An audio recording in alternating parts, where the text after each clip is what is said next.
Bismillahirrahmanirrahim. Assalamualaikum warahmatullahi wabarakatuh. Alhamdulillahilladzi arsalahu rasulahu bil huda wa dinil haqqi. Asyhadu an la ilaha illallah wa asyhadu anna muhammadar rasulullah. Allahumma salli wa salli ala sayyidina Muhammad wa ala sayyidina Muhammad, amma ba'd. Pertama-tama marilah kita tingkatkan nilai-nilai iman kita kepada Allah Subhanahu wa taala untuk meningkatkan akhlak-akhlak yang baik.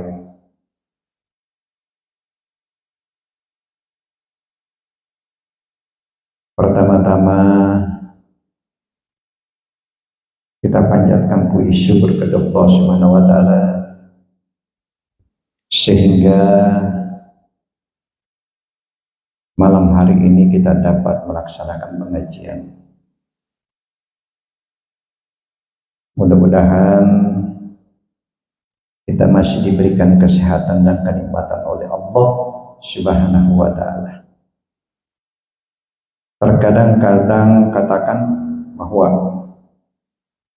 berakhlak yang baik yang bisa diartikan dengan baik secara zahir dan baik secara batin.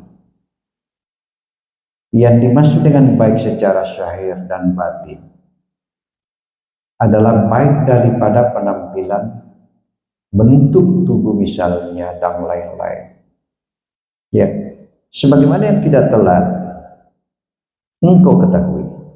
Sedangkan baik secara batin adalah menanyai sifat-sifat yang terpuji adalah pada diri atas sifat-sifat yang tercela. Di sini kita lihat ada perbedaan yang berkaitan dengan batin yang lebih banyak daripada perbedaan yang berkaitan dengan zahir. Halnya diisyaratkan dalam firman Allah, sesungguhnya aku akan menciptakan manusia dari tanah, maka apabila kesempurnakan kejadian yang kutipkan ke dalam roh ciptaanku, kata Allah. Karena kenapa? Ayat ini kan menjelaskan bahwa bentuk syahir tersusun dari tanah, sedangkan bentuk batin tersusun dari alam roh yang diciptakan oleh Allah Subhanahu wa ta'ala. Adapun yang kami maksud dengan akhlak yang baik adalah baik susunan penampilan kita secara batin, ya, sepanjang seseorang dapat menghapuskan sifat-sifat tercela dari batinnya lalu diganti dengan sifat-sifat yang terpuji, makanya orang yang tersebut masuk dalam kategori orang yang berakhlak yang baik, akhlak yang terpuji, yang paling lengkap yang dimiliki oleh Rasulullah SAW. Sebab dalam hal ini beliau telah juga mencapai derajat kesempurnaan, ya, dalam suatu hadis yang beliau bersabdakan, perindalah akhlak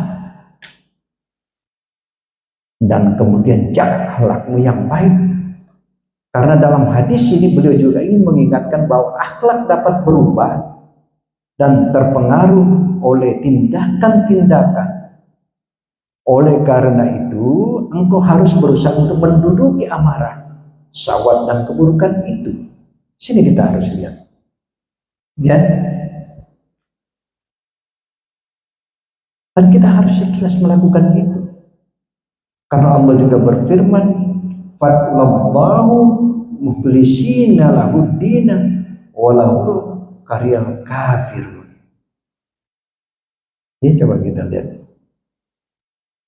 Maka sembahlah Allah dengan tulus, ikhlas beragama kepadanya, meskipun orang-orang itu kafir, tidak menyukai. Makanya barang siapa yang kita melakukan hal ini, ya, yang dengan dari fitrah tidak bersikap murah,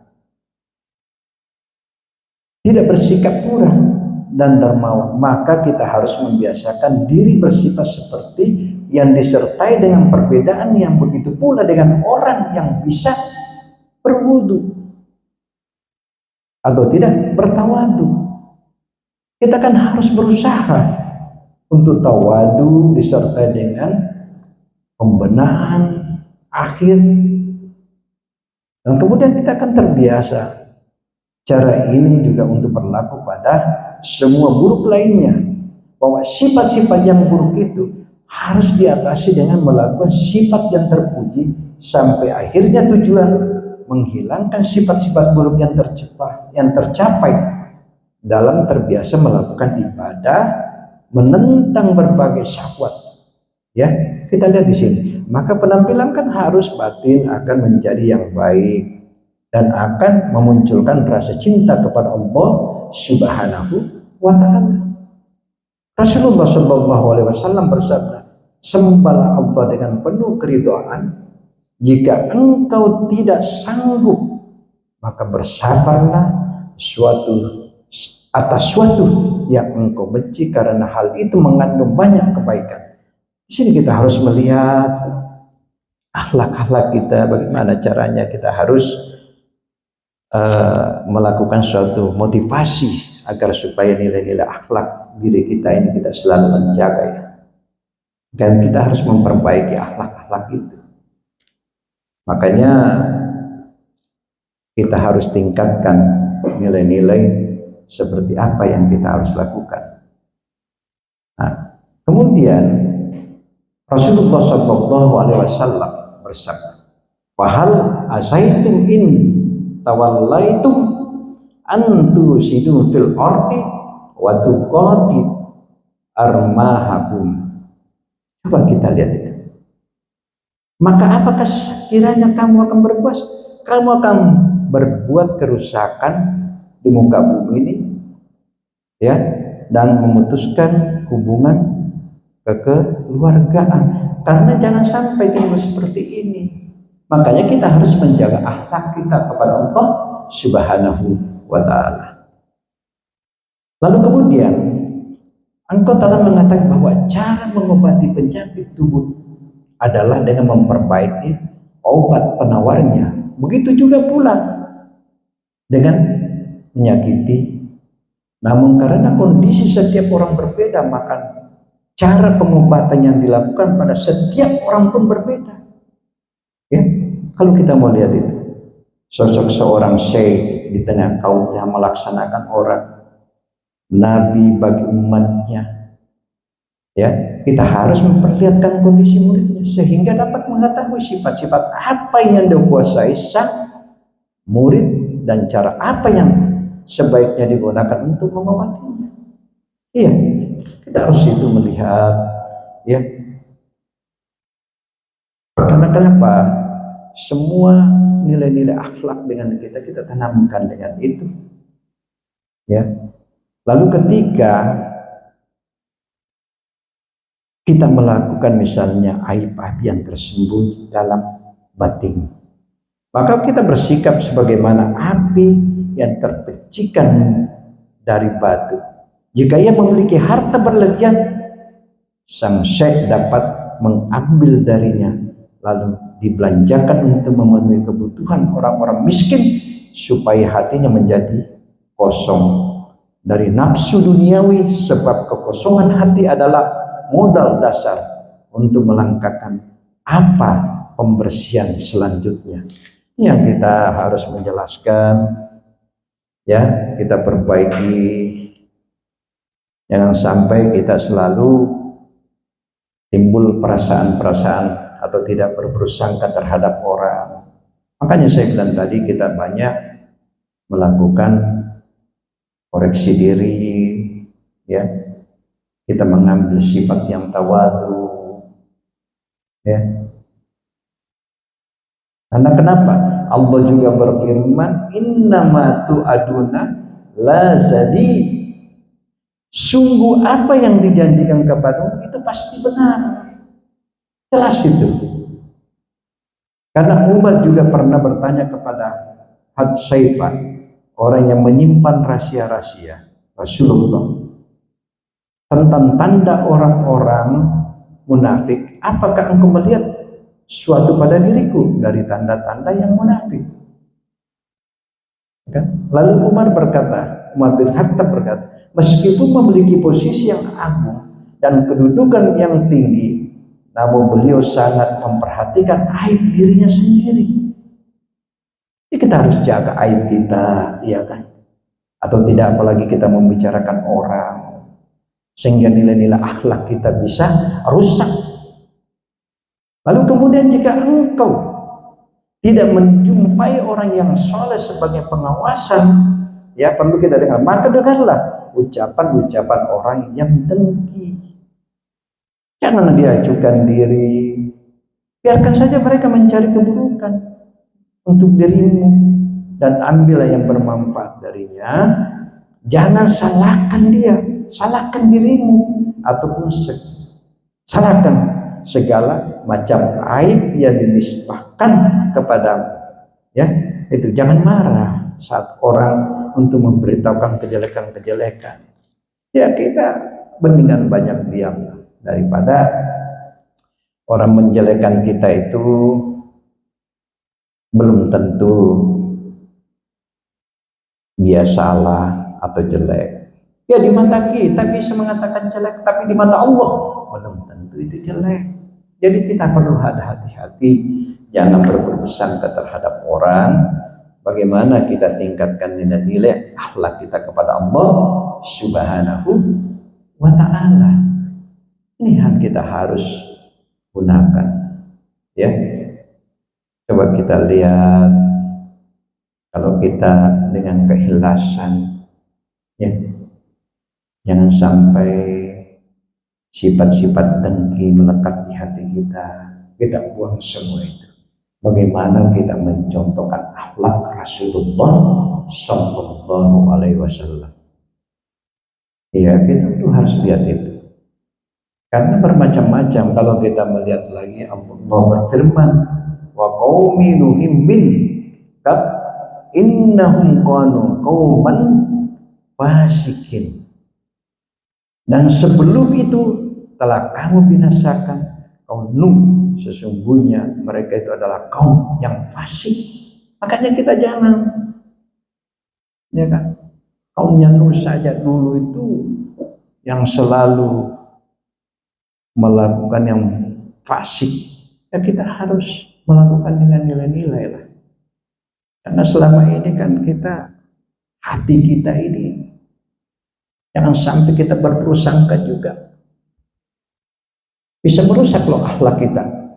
Apalagi kalau kita selalu berprasangka terhadap orang, itu jauhilah, ya. Jangan sampai dilihat seperti itu. Kalau kita kembali lagi tadi bahwa Al-Junaid rahimahullah alaih bercerita pada suatu malam, aku tidak bisa tidur, maka aku pun mulai membaca wirid. Dia wirid tengah malam itu, ya, dia lanjutkan sholat malam, ya. Namun aku tidak menemukan kenikmatan sebagaimana yang aku dapatkan sebelumnya. Lalu aku berniat untuk tidur, tetapi juga tidak bisa. Lalu aku duduk, tetapi juga tidak mampu. Maka aku pun keluar. Tiba-tiba aku melihat seseorang laki-laki berlilitkan mantel, nampaknya terletak di jalan. Ketika sadar keberadaanku, ia berkata, wahai Abu Qasim, saat telah tiba bagiku. Aku bertanya, wahai Tuhan, ini datang tanpa perjanjian terlebih dahulu. Orang itu menjawab, benar, aku telah memohon kepada Zat yang menggerakkan hati untuk menggerakkan hatimu dalam. Di hatimu datang kepadaku. Lalu aku menjawab, hal itu yang telah dilakukan. Sekarang apa yang kamu perlukan? Orang itu balik bertanya, kapan suatu penyakit hati yang dapat disembuhkan? Aku lagi menjawab saat itu, dapat melawan hawa nafsu. Kemudian nafsu datang menghadapku dan berkata, dengarkanlah, aku telah menjawabmu sebanyak 7 kali dengan jawaban, namun engkau menolak untuk mendengarkan kecuali dari Junaid. Maka aku pun pergi, aku tidak akan mengenal. Tanda-tanda kalau kita bercermin lagi, tanda-tanda orang yang akhlaknya yang baik, ya kan, yang kita lihat lagi bahwa Allah juga berfirman, sesungguhnya beruntunglah orang-orang yang beriman, yaitu orang-orang yang khusyuk dalam sholatnya dan orang-orang yang menjatuhkan dirinya dari perbuatan perkataan yang tidak berguna. Ini yang kita harus jaga. Dan orang-orang yang menaikkan zakat dan orang-orang juga menjaga kemaluannya, kecuali istri-istri mereka ataupun budak yang mereka memiliki, maka sesungguhnya mereka dalam hati itu tidak tercela. Ya kan? Ya, kita lihat, dan sampai kita tercela karena mengingat kesalahan-kesalahan kita ini, maka kita harus berakhlak yang baik, ya. Jangan sampai kita terjerumus dalam itu. Dan karena sebagian orang yang merasa cukup dengan suatu yang paling rendah, karena hal ini tersebut cocok dengan awal perkembangan sejak kecil yang dipenuhi wahan kasih sayang. Kita lihat itu, ya. Satu saat dinikul dari saat Bustari, beliau bercerita, saat berusia 3 tahun aku bangun tengah malam, lalu aku melihat pamanku Muhammad bin Sawat sedang menunaikan sholat. Suatu hari aku berkata kepada, tidaklah engkau berzikir kepada Allah yang telah menciptakanmu. Aku lagi bertanya, bagaimana caranya aku berzikir kepadanya? Lalu ia menjawab, dengan hatimu 3 kali tanpa menggerakkan lidahmu saat engkau membolak-balikan pakaianmu, saat itu kau ucapkan. Tuh, lihat. Karena kenapa? Allah bersamaku, Allah melihatku, dan Allah menyaksikanku. Ini yang kita harus lihat, ya. Makanya aku akan mengamalkan semua setiap malam, lalu aku akan memberitahu kepadanya, dan beliau berkata, bacalah setiap malam sebanyak 7 kali.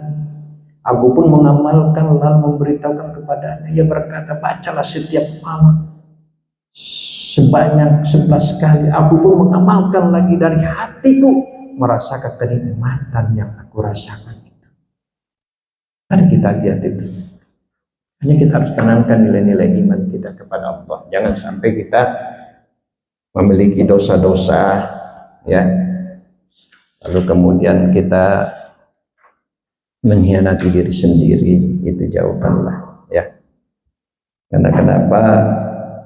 Dari sekelompok-kelompok orang itu bisa saja menghancurkan akhlak kita, ya. Karena kenapa? Allah berfirman, anil yaumini wa anis samali izin. Ya, kamu lagi lihat dari kiri, dari kanan, ya kan? Dari kanan dan dari kiri dengan berkelompok-berkelompok semua itu. Coba kita lihat itu. Karena kenapa?